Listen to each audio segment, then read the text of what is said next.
Matapos ang mahabang biyahe at paglalakad, mainit na sinalubong ang mga miyembro ng Regional Mobile Force Battalion 2 ng mga residente ng Tumawani kung saan nagkaroon ng community outreach program na nagbigay sa kanila ng kasiyahan at pag-asa.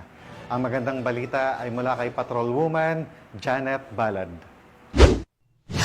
Sa ilalim ng pamumuno ni Police Colonel Victor P. Pagulayan, Force Commander ng Regional Mobile Force Battalion 2, matagumpay na isinagawa ang isang community outreach program sa Barangay Antagan First, Tumawini, Isabela. Katuwang ng RMFB 2 sa nasabing programa si Mr. Florante Bailon, Pangulo ng Pagmamahal alay sa AGTA, at ang 201st Maneuver Company na pinamumunuan ni Police Lieutenant Marverick E. Bigares.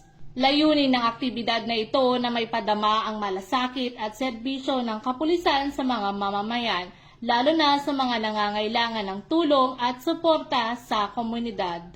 Ipinakita sa naturang programa ang pagkakaisa ng mga ahensya at organisasyon para sa iisang layunin, ang mapalakas ang ugnayan sa pagitan ng pulisya at ng mamamayan bilang bahagi ng advokasiyang to serve and protect na patuloy na isinasabuhay ng RMFB2.